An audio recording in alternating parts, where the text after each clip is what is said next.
Salut tout le monde. Alors récemment j'ai plus fait des vidéos sur pourquoi et comment ne pas paniquer quand il y a des baisses sur les actions, puisque j'ai vu que j'ai pas mal de gens qui me suivent qui finalement ont commencé à investir plutôt en 2023, 2024, 2025, donc je me disais que ça pouvait être utile, mais aujourd'hui je vais faire le contraire. Alors quand je dis le contraire, c'est pas une vidéo pour expliquer qu'il faut paniquer, mais plutôt pour expliquer pourquoi il faut quand même rester prudent, parce qu'aujourd'hui finalement j'observe que là, après la baisse de combien? De 17-18% qu'il y a eu sur les dernières semaines, j'observe finalement plus de manque de prudence que d'excès de panique. Donc je vais vous montrer plusieurs éléments qui me font dire ça. Donc déjà la première chose, c'est ce qui s'est passé hier, donc le lundi 7 avril. Donc ça c'est le graphique de S&P 500 sur la journée du lundi 7 avril. Et ce mouvement-là, donc on voit en une journée un plus 8,36%, suivi d'un moins 5,5%, et ainsi de suite. C'est pas le genre de comportement qu'on voit quand les particuliers sont déprimés et qu'ils n'osent plus acheter. Et au contraire, là, les particuliers sont plus dans une mentalité de buy the dip. C'est-à-dire ils voient que ça baisse, ils s'empressent d'acheter. Et j'étais devant mon écran à ce moment-là, et je me rappelle que peu après l'ouverture, j'ai hésité à acheter une action, et puis finalement je ne l'ai pas fait, parce que je me suis dit que c'était toujours pas assez bien niveau valorisation à mon goût. Et puis j'ai vu à fur et à mesure les prix monter, et puis même les prix exploser en accélération. Et à ce moment-là, en voyant la hausse s'accélérer, je me souviens que j'ai mon amygdale, donc la partie du cerveau qui est chargée des émotions, donc celle qui a souvent les réactions primitives, les pulsions, qui m'envoyait des signaux de « t'es en train de louper un truc, tu viens de louper un truc », et en gros qui me donnait envie d'acheter. Et heureusement que mon cortex préfrontal est bien éduqué, et donc il a dit « si tu as ressenti ça, c'est que justement tous les autres ils sont en train de ressentir ça, sauf que les autres ils succombent à la pulsion, et donc ça veut dire que tu dois pas le faire, et rester strict sur ton processus d'investissement. » Mais donc ça c'est typiquement le genre de mouvement qui montre qu'il y a encore une mentalité casino, on va dire, sur les actions, en tout cas actions américaines en ce moment. Ça c'est le premier élément. Ensuite un élément plus terre à terre, c'est simplement la valorisation du SP500, qui est, je trouve, le moyen le plus simple et objectif de juger si les actions sont chères et s'il y a de l'optimisme ou au contraire. Et aujourd'hui, on est à 24,14. Donc là, il y a écrit que c'est à date du 4 avril, donc vendredi soir dernier, mais comme il y a eu quasiment aucun mouvement le lundi, on est toujours à 24. Et un S&P 500 à 24 fois les bénéfices, faut se rappeler que ça reste quand même bien au-dessus des moyennes historiques. Il n'y a pas longtemps, on était à 30. En fait, le problème, c'est que je me rappelle que j'avais fait une vidéo début 2024. C'était, je vais essayer de retrouver le moment. Voilà, on était par ici, donc on était un S&P 500 qui était à... dans mes souvenirs, on était à 25 fois, voilà, c'était en février, donc on était à 25 fois les bénéfices, ce qui était déjà quasiment le troisième plus haut niveau de valorisation de l'histoire, enfin historiquement très élevé. Et donc je disais déjà qu'il fallait être prudent et que les actions étaient chères.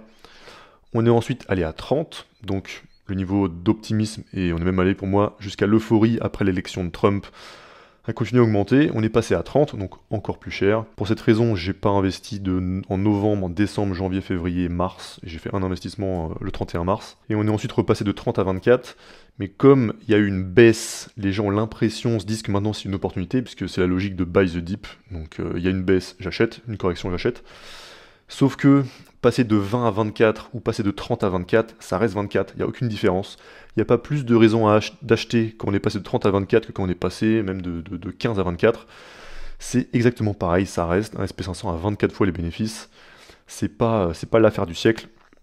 Si on prend le point bas de 2022, donc 2022, on peut pas me dire que le monde était totalement différent. Ben, on est descendu à 19 fois les bénéfices.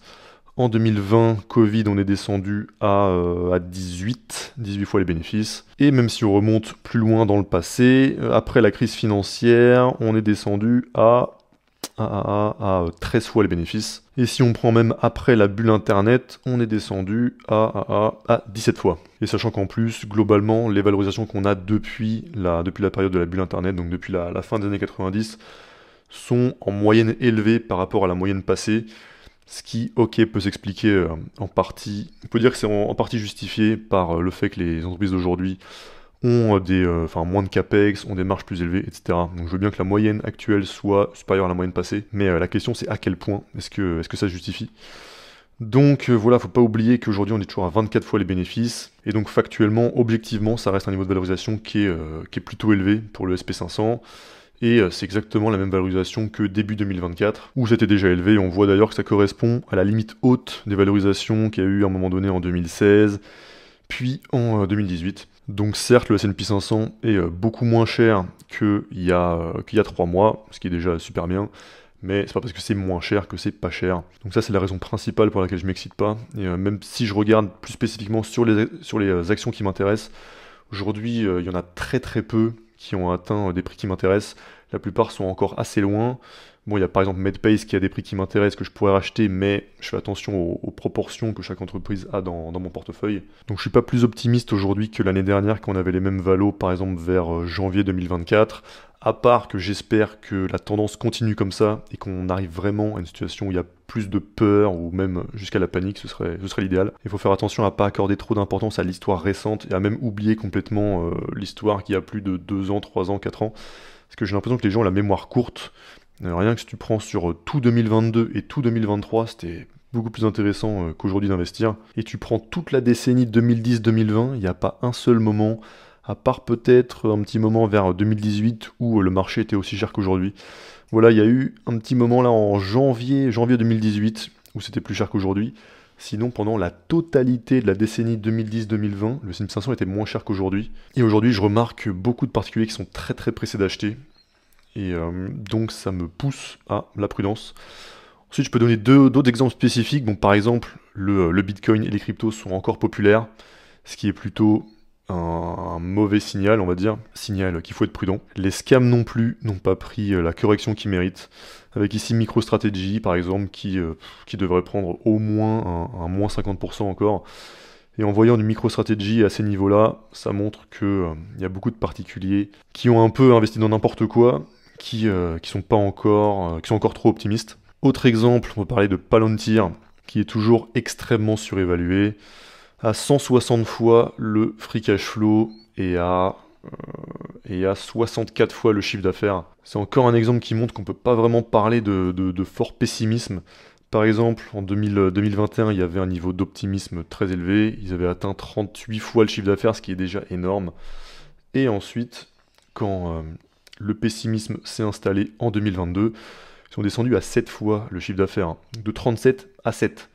Donc là, totalement possible, et d'ailleurs ça me paraît très normal qu'on repasse de 64 à par exemple grand maximum 20, mais même plutôt 15 ou 10, donc il y a encore de la marge. Bon, et puis il restera encore d'autres arguments, comme par exemple les prévisions des analystes qui sont encore très optimistes, et ce qui fait que d'ailleurs, c'est pour ça que j'utilise jamais tout ce qui est forward PE ou tout ce qui est basé sur des prévisions d'analystes, puisque leur prévision suit les cours de bourse. En fait, plus ça monte et les valorisations montent, plus ils sont optimistes et inversement. Donc leur seul intérêt pour moi, c'est de juger justement de la psychologie globale des investisseurs.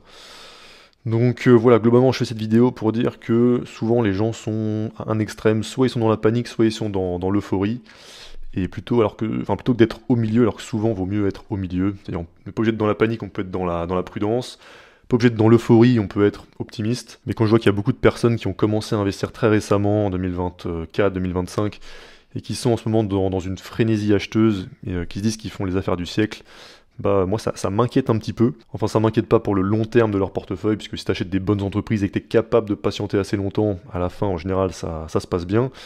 Mais je m'inquiète plus sur quelles vont être les réactions émotionnelles si la baisse continue et que vraiment l'optimisme et la sensation de faire des bonnes affaires laissent place au vrai pessimisme. Et est-ce que vous serez capable justement dans cette situation de rester patient avec peut-être des moins-values latentes pendant un petit moment, de garder votre sang-froid, justement acheter au moment où tout le monde est ultra pessimiste et dit que le monde est foutu, alors que ce sera justement à ce moment-là le meilleur moment. Et est-ce qu'il restera du cash pour le faire? Bah j'espère, on verra bien. Et pour terminer cette vidéo, pour ceux qui veulent rejoindre Graham, donc le site que j'ai développé pour faire mes propres analyses d'actions, vous avez le lien en description et aussi rejoindre la communauté privée. Et on se retrouve pour la prochaine vidéo. A plus!